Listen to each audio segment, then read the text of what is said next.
Saio hau Nafarroako gobernuak diruz lagundu du.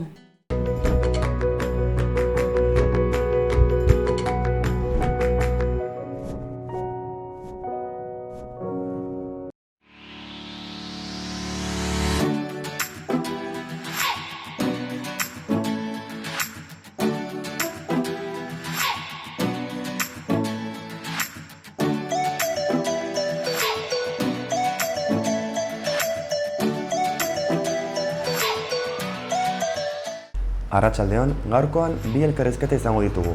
Alde batetik, Joseba Otano etorri da gurekin, administrazioa euskaraz taldeko kidea da, eta bestetik, Gara González etorri da ere gurera. Pobrezia eta giza bazterketaren kontrako Nafar sareko kidea da. Baina orain, has gaitezen gaurko eguneko edukiekin.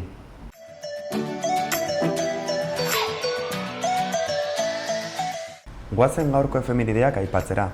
1883 urtean, Franz Kafka idazlea, Metamorfosia bezalako lanen autorea Pragan jaio egin zen. Urte batzuk geroago, 1981an, Jim Morrison poeta eta The Doors musika taldeko abeslaria Parisen hil zen 27 urte zituela.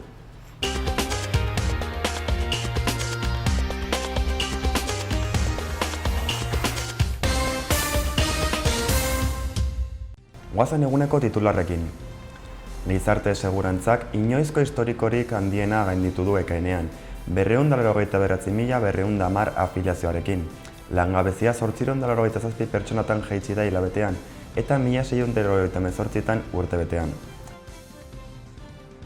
Musika ikastetxeetan programa 191 saiorekin itzuliko da irailean.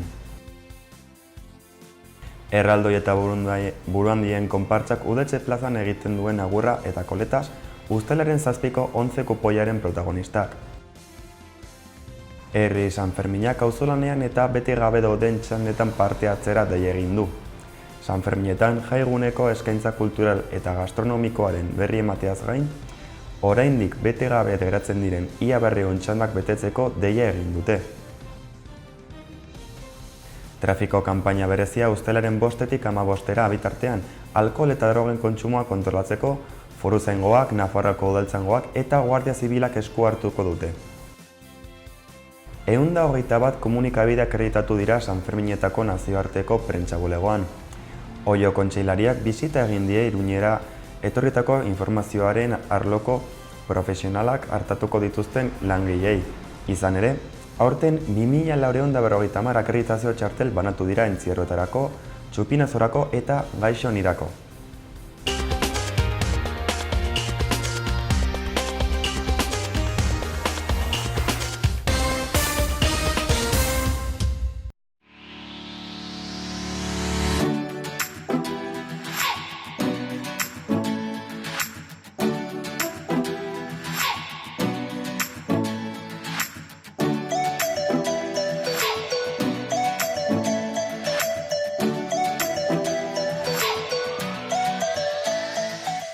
Gaurko eguneko portada nagusiak aztertuko ditugu orain.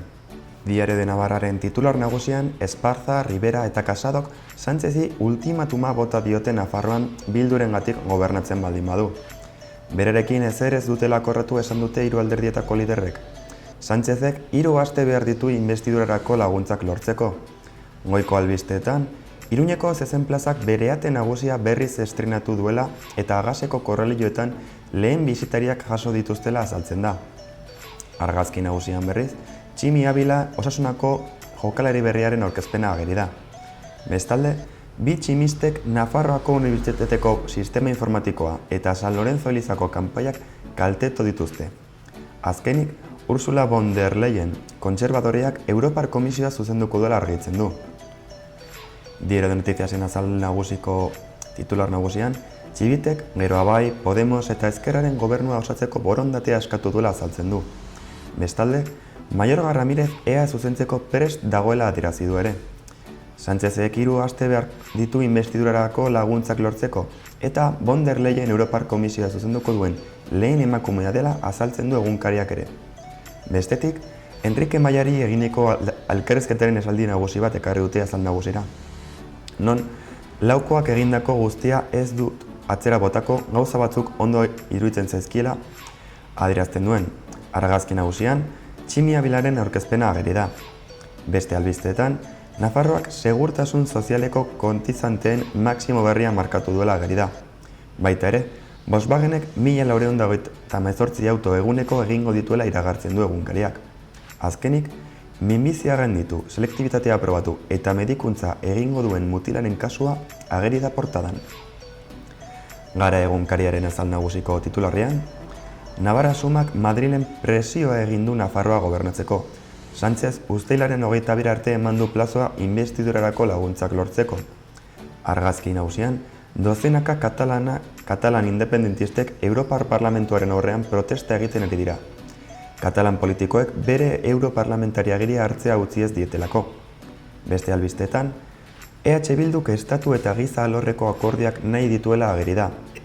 Bestalde, lakoak deialdi berrian beketarako ezarritako aldaketak sartu dituela azaltzen du egunkariak. Eta azkenik, Bartzelonan memoria barneratzaile baten alde biktimak bildu direla nabarmentzen du Garak.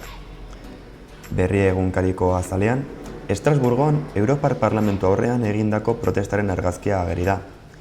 Politikatik katalanek eurodipatutu akta ezin hartu dutela salatu dute. Gainera, Alemaniako defentsa ministroa Europar Batzordearen buru izango da, eta nazioarteko diru funtsako Europako Banku Zentralena. Beste albistetan, genitalak guztiz depilatzeak eskutatzen duena titularekin joera hau aztertzen da erreportaje baten bidez. Bestetik, Sánchezek uztailaren 22 deitu du inbestidurara. Gainera, Frantziako gobernu eta Seaska adostu dira irakasleen aferan. Roberto González de Viñaspre euskaltzainari barkatu eginik elkarrizketaren esaldi nagusi bat ere ageri da. Estatu Batuak finalera joango dira munduko futbol txapelketa femeninoan, eta azkenik Jon Gerediagak poema liburu berria kaleratu duela aipatzen da. Euskal Herria irratiaren portadarekin amaituz, langabezian 887 pertsona gutxiago daudela ekainean eta guztira 30.396 direla nabarmentzen du bere titular nagusian. Bestetik, ustelaren 19tik 22 bizikleta topaketa eginen dutela iragarri dute. Azkenik, Sanfermietan, taberna eta peinetan 23.000 kondoi banatuko dituztela azaldu dute.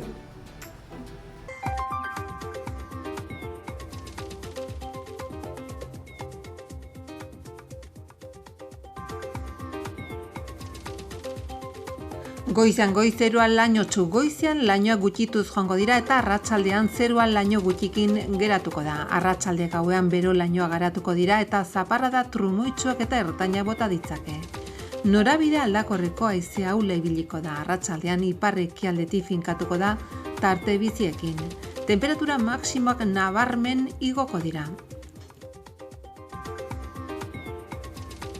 Ostegun goizean lainoa eta lanbroa sortuko dira. Zerua laino gutxikin egongo da erdi mailako laino eta goi laino batzukin. Goizaldean eta arratsalde gauean zaparrada trumoitsu bakanen bat bota dezake. Hego-ekialdeko haize ahul bizia ibiliko da. Temperatura igo egingo da. Gutxi minimoak eta nahiko edo nabarmen maximoak.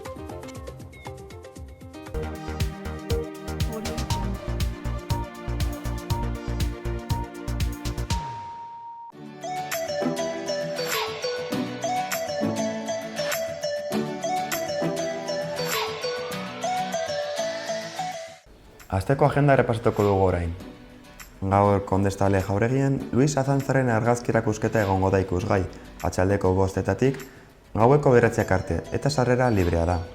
Kondestable Jauregian ere, 2019ko San Ferminen kartelak egongo dira erakusketa moduan. Atxaldeko 5:00 9:00 arte izango da ere, eta sarrera librea. Bihar osteguna Gaztelu plazan dantzak txistu eta gaitekin dantzaldia egongo da. Atxaldeko 7:00 gaueko 9:00 arte, eta sarrera librea da ere. Larun batean berriz, Udaletxe plazan, eguerdiko 12:00 San Ferminek hasiera emango dion txupinazoa botako da, eta sarrera librea da.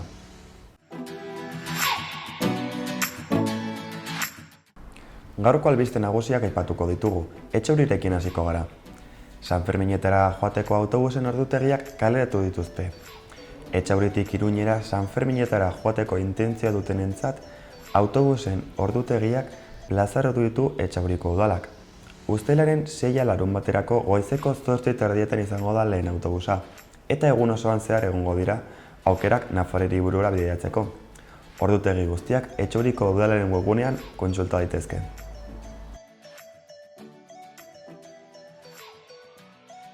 Eguesibarrekin jarrituko dugu orain. Aurrendako hiri kanpaldiak antolatu ditu Eguesibarreko udalak. Zerbitzu ludikoa da eta hainbat jarduera egiten dira. Aste bakoitzean hainbat gai landuta. Aisia osasungarria sustatzeko eta bizikidetza bultzatzeko. Izen ematea aste bakoitzeko egin beharko da. Jarduerak fasean eginen dira, bai eta Sarribegurengo karrika eta plazetan ere. Lekuak familia unitateen arabera zozketatuko dira. Ustelaren 16-tik 24 bete beharko da izen emateko galdetegia udaleko webgunean.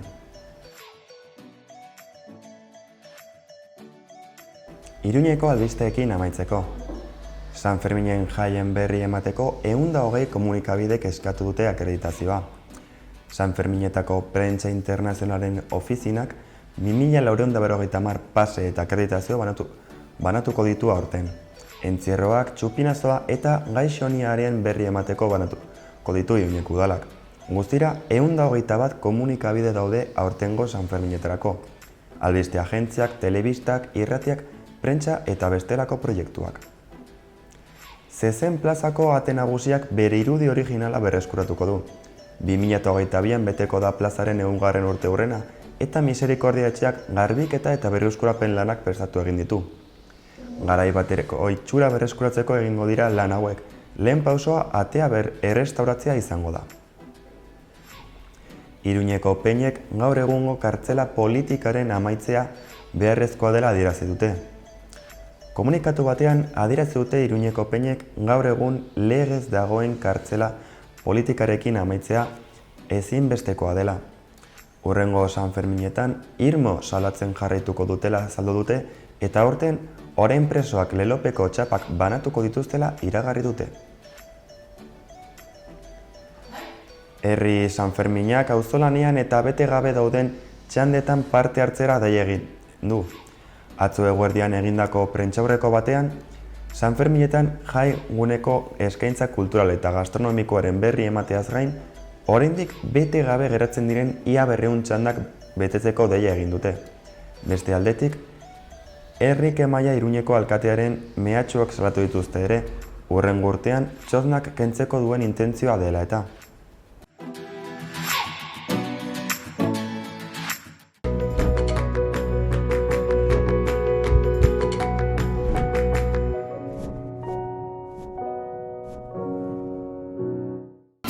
Erratzun kanpin baztan oporretan deskansatzeko eta ongi pasatzeko 4 izarretako kanpina. Ingurune zoragarrian eta lasaian. Hondarribi eta Donibane Loitzuneko hondartzetatik 3 ordu laurden eskaxera. Baztan kanpina 100 metro kuadroko 150 partzel esiak eta itzalarekin, apartamentoak eta bungalobak. Argindarra eta urez hornitutakoak. Heldu eta umentzako 2 igerileku, jolastoki, ostatu, jatetxe, supermerkatu, padelpista, petanka eta pinponarekin. Gainera uztaila eta abuztuan aurrendako animazio ere badago. Erratzun, baztango bihotzean, baztan kanpina. Esaidazu nola egiten duzun lo eta deskantsatzen duzun edo ez esango dizut. Gure egunaren herena lo egiteari eskaintzen diogu, hori da komenigarria behintzat. Badakigu oso ongi gure egunerokoan fresko egoteko deskantsua ezinbestekoa dela, baita eguneroko aktibitate fisikotik errekuperatzeko ere. Ongi lo egitea eta giharrak eta adimenari atseden ematea ezinbestekoa da errendimendu gorena izateko. Lo egitean hartzen dugun etzanaldiak gure atsedenaren kalitatean eragiten du. Gainera, jaikitzerakoan izango duzun jokabidea aurreko gauaren deskantsuaren araberakoa ere izango da neurri batean. Buruz gora lo egiten baduzu, apneak izateko joera izango duzu. Aldiz, buruz bera lo egiten baduzu, bizkarreko deformazioak izateko aukera izango duzu. Azkeneko hau, guztiz komenigarria ez dena, gerrialdeko lordosia eta zerbikala areagotzen baititu. Eta bukatzeko, aldez lo egiten baduzu, kontuan hartu jarrera hoberena dela. Noiz erosi ohe malgukidun bat. beti izango da momentu ona. Ez da zahartzarora itxaron behar, ez da lesio larri bat izatera ere. Egia da, horrelako ohe baten aurrekontua, ohe normal batena baino gehiagokoa dela, baina gure bizkarrezurrak zein prezio dauka. Egunerokoan, egon daitezken molestia horiek lo egitean ez gaizkiagotzea saiatu behar gara. Zeintzuk dira onurak? Hanka nekatuen berreskurapena, odol fluxuaren hobetzea, gerrialdearen eta sakroaren atsedena, zurrunka eta apneak desagertzeko laguntzen du, hiato herniaren arazoetan laguntzen du, besteak beste. Ohe malgukidun batekin gure koltsoiaren ezaugarriak hobetuko ditugu. Atseden sistema on bat, 3 elementu hauen kombinazioan oinarritzen da, koltsoia, somierra eta burkoa. Aukera on baten garrantzia. Dudarik gabe personalizazioa da giltza. Zure ohea modu egoki batean aukeratzeko faktore desberdinei kasu egin beharra zaie. Gorpuzkera, zure morfologia egitura, adina, temperatura giroa edo gorputzaren temperatura. Horregatik, konfiantza, profesionaletan bakarrik ustea ezinbestekoa da, beraiek izango baitira aukera hoberena hartzera lagunduko zaituztenak. Gauean etzanaldi erosoa mantentzea beharrezkoa da, egunean fisikoki eta mentalki gastatu duguna berreskuratzeko. Gure gomendioak. Bizkarraren mina askotan etzanaldi ez zuzenaren ondorioa da. Etzanaldi oker bat denborarekin lesio edo hernia bat izan daiteke. Minari aurre egiteko gure gorputzak posizioa aldatzen du, defentsa moduan, eta gertaera hau ez da egokiena. Ohean deskonektaturik gaude, koltsoiaren baitan. Morfologikoki, ohea gure gorputzaren moldea izan behar da. Helburua, loaldi egoki bat eta atsedena lortzea da. Kirol munduan ibiltzen direnentzat kontuan izan, ez dugula deus lortuko, egunez zainduz eta gauez edozein modutan lo eginez. Gogorarazi erreportajean ikusi duzuena eredu txiki bat dela. Konpromezurik gabe hartuko zaitugu, zuen zain gaude.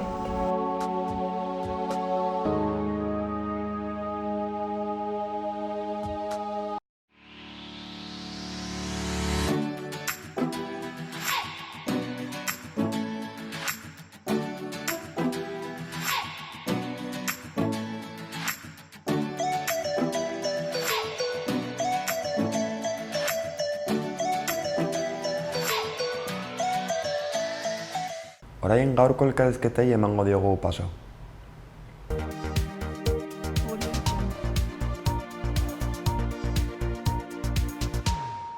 Arratsaldeon, gaurkoan Gara González etorri dira gurera.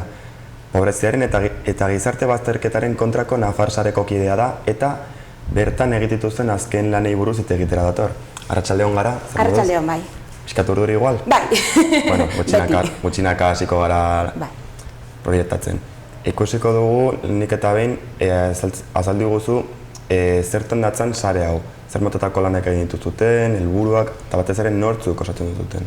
Bai, gure sarea duela 25 urte sortu zen, aurten ospatu dugu 25 urte aurrena, egin dugu festa bat eta guztiz, eta 30 entitate ezberdin, entitate sozial ezberdin parte hartzen dugu bertan. Eta azkenean 3 helbururekin, sortu zen sarea eta oraindik mantentzen ditugu 3 helburu horiek, ez? Alde batetik intzidentzia politika egitea, azken finean pobrezia eta bazterketaren kontra borrokatzea politika egoki batzuekin egin daiteke bakarrik. Beste aldetik badaukagu entitate ezberdinak sarean lan egitea eta bakoitza lan egiten duena bere arloan komunean jartzea eta esplikatzea eta formakuntza egitea elkarrekin. Eta beste alde batetik badaukagu parte hartze soziala, ez? Gure ustez, oso garrantzitsua da gu lan egiten dugun pertsonekin eta pertsona horiek parte hartzea bizitza sozialean, ez? Bai politikan, bai erabaki ezberdinetan eta parte hartze izatea eta inklusioa garatzea, ez? Horiek dira 3 helburu garrantzitsuenak, ez, guretzat. Eta horrekin egon gara 25 urte lanean eta jarraituko dugu behar bezala. Nik eta behin zorionak 25 urte egoengatik, segurazki urte hauetan zehar hainbat lan egin dituzutela, ezta? Bai, politika edo bizitza bezala aldatu da 25 urteotan, hasieran bai lana izugarri egin zen 0,7 IRPF-ren historia horrekin eta bueno, azkenean dedukzioekin eta gauza horrekin egin zen lan hasieran lan izugarria, lortu zen 0,7 hori deklarazio la renta markatzea, gizarte sozial eta, gizarte gauzetarako. Eta, bueno, horrekin hasi ziren sarea lan egiten, eta gero, sekulako gauzak egin dut, ez?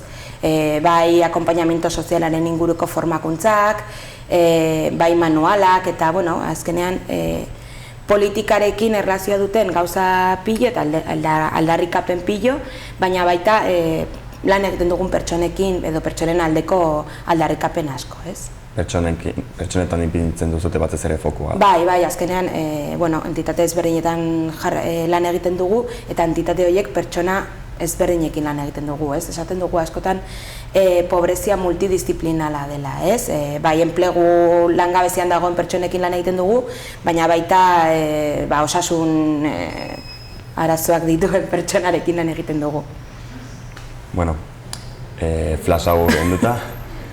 Ez dakit maneiatzen dituzun azken datuak pobrezia eta gizarte bazterketari buruzkoak? Bai, badauzkagu 2017ko datuak, informeak, pare bat urte kostatzen zaie egitea, eta badaukagu, hori ez, Nafarroan pobrezian egoeran daude 13,5 pobrezia egoeran dauden pertsona, ez? Gutxi gora bera, 86.000 pertsona, 86.500 pertsona dira pobrezia egoeran daudenan, eta horietatik, bitatik bat pobrezia larrian dago. Ez azkenean, ez dauka ez etxe bizitza, ez lana, ez iaia dirurik, ez, aurrera jarraitzeko. Orduan, pobrezia latzean dauden pertsona horiek oso latza dago situazioa. Datu nabarmenak ala ere? Bai, esan daiteke estatu mailan behera egin du pobrezia, krisiaren ondoren, urte asko pasa dira, eta behera egin dute datuak, baina Nafarroan mantentzen dira, eta gora egiten dute gainera. Egia da, estatu maila konparazioa, mendaukagun errenta pixkat handiagoa da, baina pobrezian dauden pertsonak baita gora egiten du. Beraz, nabarmena da, eta horretan lan egin behar dugu horren kontra. Maiaz pixkat aldatuz, burutu zuten azken lana, sare honetan, izan da, pasaden hauteskundeetan alderdien programen azterketa, ezta? Bai, esan dugun bezala, gure helburuetariko bat da inzidentzia politika hori, ez? Azkenean politika horiek dira, guztia akotatzen dutena, eta oso garrantzitsua iruditu zaigu egoera ona hauteskundeekin aprobetxatzea, ez? Egoera eta politikariekin hitz egitea eta lan egitea. Orduan, egon gara hilabete askotan zehar hauteskundeak izan baino lehenago partido politikoekin bildu gara eta haiekin hitz egiten eta proposamen ezberdinak egiten. Gero proposamen horiek batzuk sartu dituzte haien programetan eta azkenean egin dugun hau izan da programa horiek aztertu eta guretzat, edo hobe esan da, gur lagan egiten dugun pertsonentzat zeintzuk dira neurri horietatik garrantzitsuenak edo premiazkoenak, ez? Lehen burutu behar direnak. Emaitza orokorren bat lortu duzut azkenean? Oso pozik gaude, esan dezakegu, neurri asko izan direlako gizarte bazterketaren kontra borrokatzeko. Azkenean, 371 bat neurri ikusi ditugu, aztertu ditugu programetan, eta hori oso positiboa da guretzat, zeren azken finean gizarte bazterketaren kontrako borroka hau programetan agertzen da eta garrantzia dauka, baina egia da, beti bezala, eskatuko genukela garrantzia handiagoa izatea, ez? Azkenean, esan dugun bezala, 86.000 pertsona dira bazterketa egoeran daudenak, eta pertsona gehiegi dira, eta horien alde borrokatu behar dugu, ez? Eta baita politika aktiboekin. Uste duzue, gizarte inklusiori buruzko neurri hauek aurrera eraman direla edo eramango direla etorkizun batean? Esan dezakegu azken 4 urteotan, politika asko eraman dira aurrera. Gure ustez egia da politika agian orokorregiak edo, ez dira asko zehaztu eta ez dira izan oso politika aktiboak, azkenean langabezitik ateratzeko eta ez dira oso zehatzak izan, baina egin dira. Eta gure ustez, egin dugun lanaren ondoren, esan dezakegu, inklusioa programetan dagoela, eta espero dugula bai aurrera ateratzea neurriak azkenean, ba hori, behar duen garrantzia ematen ari diote, ez?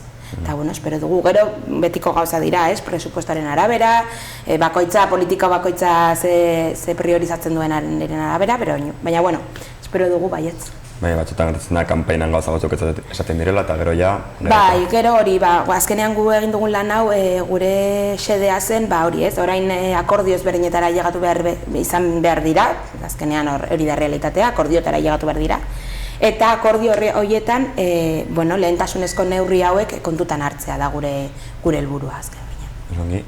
Baita ere, prozesu parte hartzaile bat egin izan duzute, ezta? Bai, oso polita izan da azkeneko hilabeteetako lan hau, zeren esan dugunetako bi helburu horiek elkartu ditugu, ez? Alde batetik intzidentzia politikoa eta beste alde batetik parte hartzea, ez?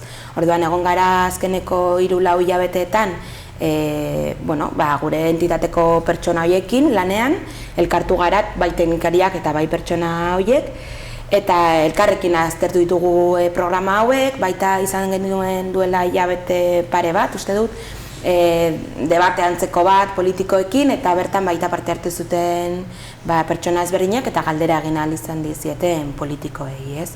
Azkenean,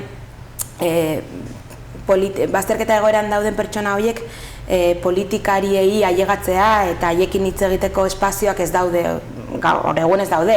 Orduan, gure lana motela da eta gure helburua azkenean da protagonismo horiek haiek izatea, baina gutxinaka pausoak ematen ari dugu horren alde.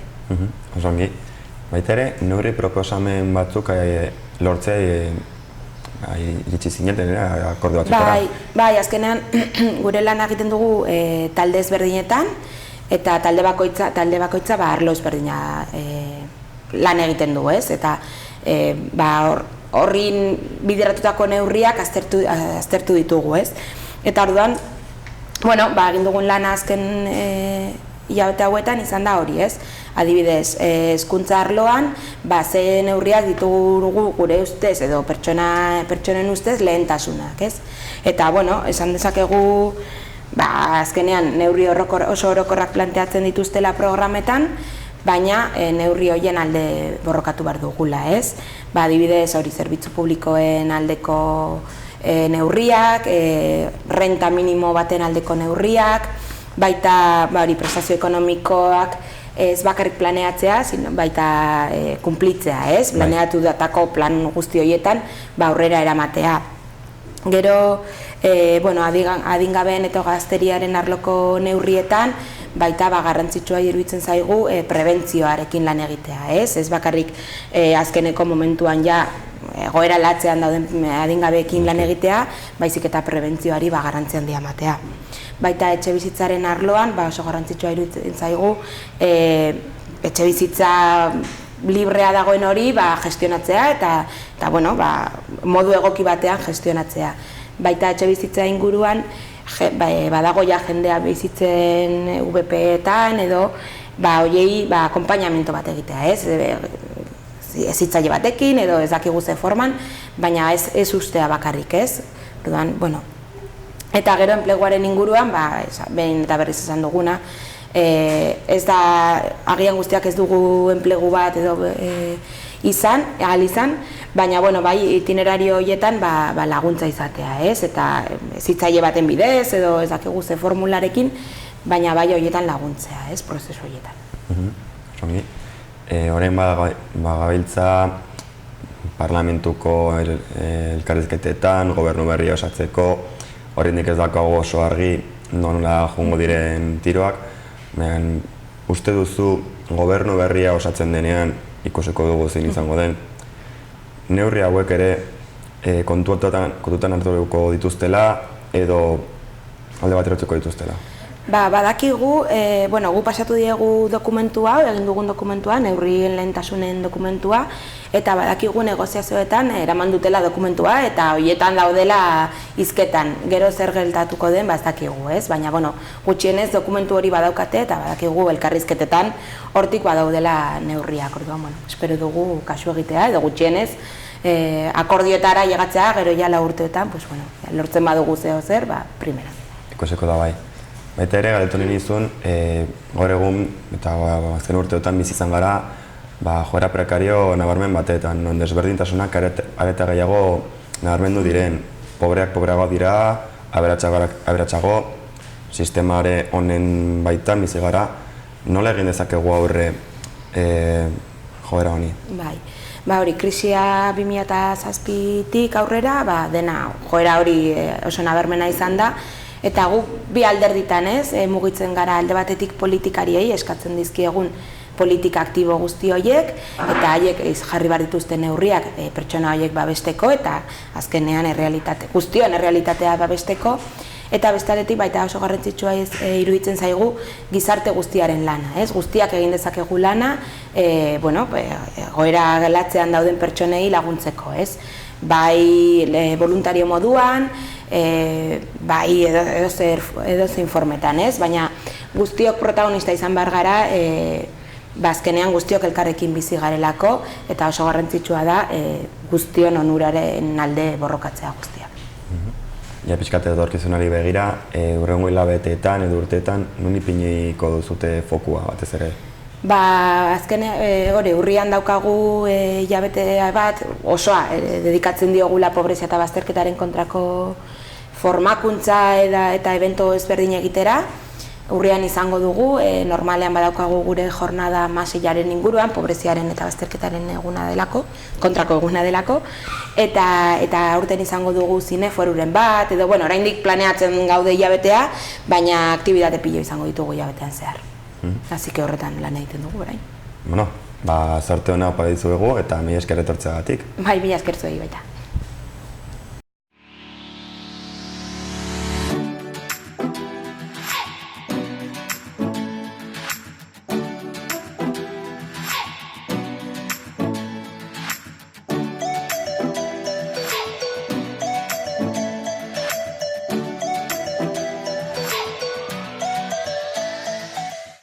Arratsaldeon, gaurkoan Joseba Otano daukagu gurekin, administrazio euskaraz taldeko kidea da, eta aurtengo kurtsoan ikastetxeetan egondako demanda eta egorari buruz egitera dator.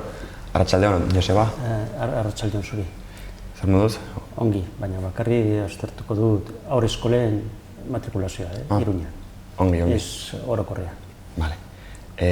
Hasiera batean, komente guzu pixka bat zer nolako erakundea den administrazio euskaraz taldeak, zeintzuz derien egiten zuten bertan lanak? Administrazio euskaraz taldea talde txekia da, baina bultatzen du administrazioak euskalduntzea idazkiekin, salaketekin, elegitekin ere bai, denetik egiten dugu horretarako. Orokorrean lan handia izan duzute aurreko lau urte hauetan? Bai, ez dugu diferentziari nabaritu, penerekin edo laukoarekin lan bera. Aurtengo egoera, aztertuta nola ikusi duzute ikastetxetan egondako demanda? Azteko ikusten da Iruñeko udalak eta Nafarroko Gobernuak egiten dutela eskaintza, haur eskolen eskaintza, eta ez dela nahikoa.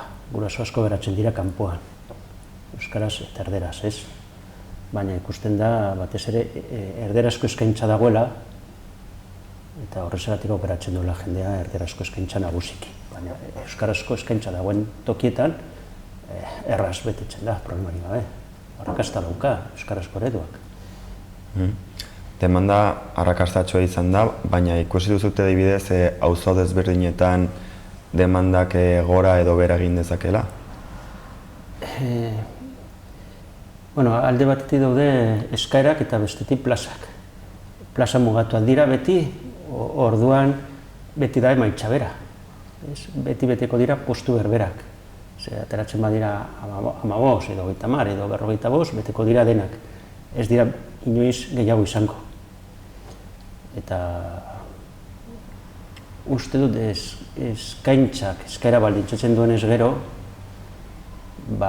eskaera urtero nolabait errepikatzen da. Usten da, ongi dabilela Donibanen, ongi dabilela Txantrean, Arrosadian ere bai, Alde Zaharrean lehia zuzena dago gaztelania eta euskaran artean, eta berdinduta daude, San Jorgen eskaera gehiago dauka gaztelanezko eredua, baina euskarazko plaza betetzen dira, ongi dabil toki guztietan. Baina, toki auzo batzuetan bakarri baldin badago erdarazko eskaintza, besterik ez dago, gaztelaniazkoa demanda, noski. Zer dela eta da iritsi gara egora honetara?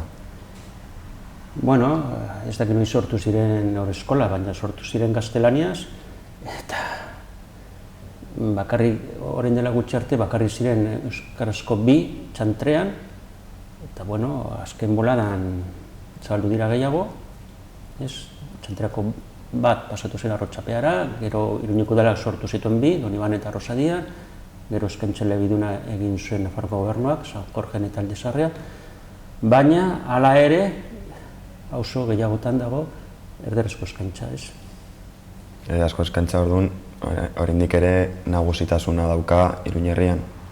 Bai, euskarazko eskaintza ez da iristen 40%, ez dakit, 35 dola, ez? Eta noski, auzo batean ez badago euskarazko eskaintzari, jendeak ez du eskatzen, hartzen du dagoena. Baldintzatuta daude orduan? Noski, hori guztintxurin badago eredua, baina hori eskoletan bakarrik eskaintzen da gaztelaniaz. Hori operatzen dute, mendi horrin berdin. Bueno, txabakoitzen berdin, hor gutxi daude, betetzen da justu eta kitxo, ez? Orduan euskarazko hezkuntza bat diratzen duten gurasoek ere baldintzatu daukate zonaldeak dela eta baita ere zentroak direla eta. Noski, eskaintza bat ditzen du eskaera erabat. Momentu batzutan izan daitezke protesta batzuk, izan dira historian zehar. Une honetan, bueno, baian dituta dago. Bueno, azken batean eskaintzak erabakitzen du. Azkenean, norgo geratzen du, gurasoek edo Iruñeko Udalak, edo Nafarroko Gobernuak, gehiago erakundek erabakitzen dute. Haiek jartzen dute plaza kopurua, eta gero beti ateratzen da hori. Gobernuak ateratako azken neurriak kritikatu izan duzute, konta iguzu pixka bat zer dela eta kontu hau? Gobernuak edo Iruñeko Udalak? Iruñeko Udalak atera du deialdi bat, eta nolabait, ja Zitzilen plazak finko bihurtuko dira, 81 lanpostu, horren arte behin-behinekotasun handia zegoen. Eta noski, euskarazko eskoletan, euskarazko eskakizuna dago, baina gainontzekoetan ez, batzuetan ingeles eskatzen da. Eta postu guztiak finko bihurtuko dira, eta beraz, ezinezko izango da, eredu aldatzea gaztelaniatik euskarara, ja urrengo 30 urtetan. Bueno, agian sortzen badira haurreskola berriak, agian jarritezke euskarazko eredua, baina horrengo sartuko diren Zitxile berriekin, erralduna baldin badira, euskarazko eredu ezin da eman, ez? Noski. Izango da arazo handia. Arazo larria da. Gainera horrekin lotuta, orain ere gobernu aldaketarekin gaudela, ez dakik gorendik ere. Loko gobernuak ez zuen asmoa plangintza egiteko, eta oso guztietara eskaintza zabaltzeko, eta UPNrekin are gutxiago. Bueno, haien asmoa da eskaintza murriztea, baina kostatuko zaie. Ez dute erraz izango. Baina, irakarle, Zitzilen arazoa ez dut izango, ez? Zitzile euskaldunak elebiduna dira. Orduan, euskaratik gaztelaniara pasatza ez da arazo. Gaztelaniatik euskarara, bai. Zitzilen arazoa tartean dago. Hori ere kontu nagusia da. Baina, bueno, baita ere hor daude gurasoak, eta bar, bueno, arazoak izango dituzte momentuz, arrizkoa dago eskaintza gutxitzeko. Bai, eta batez ere, aterako den gobernua zin izango den ikusita? Bueno, Iruñan haurreskolak dira udalarenak, 4 izan ezik. Nafarroko Gobernua bakarrik ditu 4. Eta 2 dira erderaz, eta beste biletan eskaintza elebiduna. Orduan, sar daiteke Esparza, Alatxibite, eragin ez da handi izango. Agian ken ditezke euskarazko eredua, baina, bueno, 12,5 da, ez?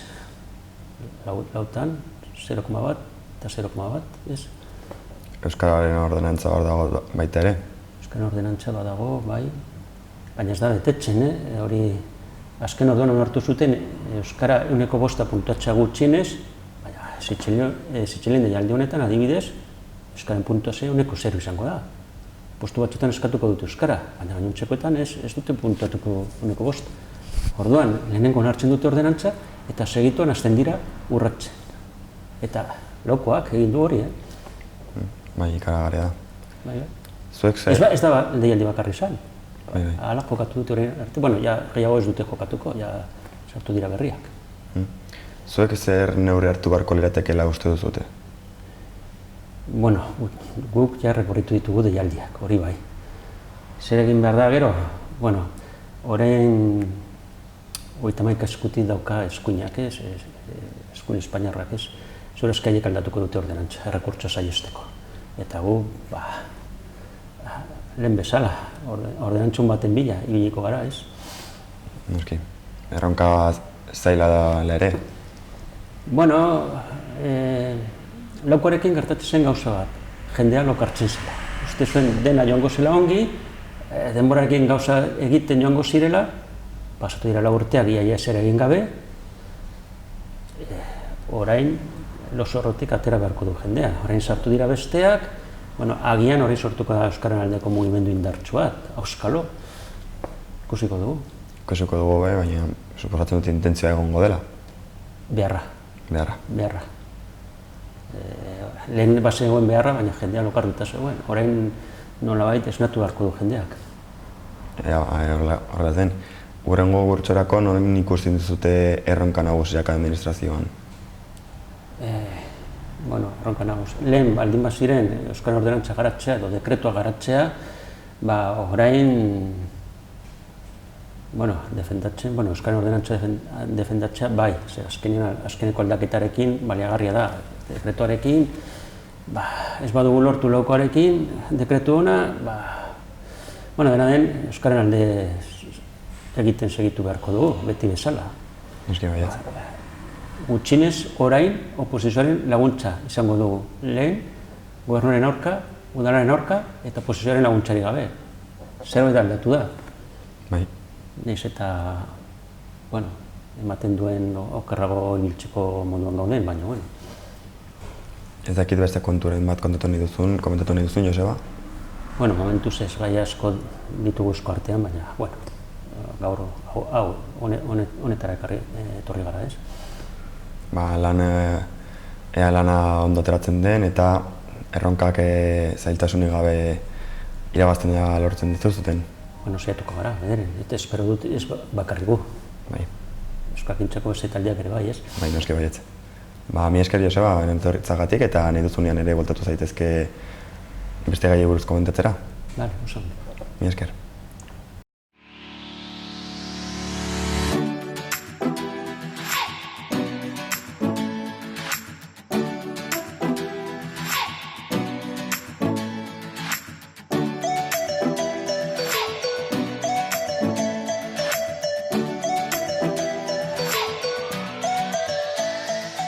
Hau izan da guztia gaurkoz, mila esker hor egoteagatik. Bihar berriz ere itzuliko gara beste kontuekin. Eskerrik asko.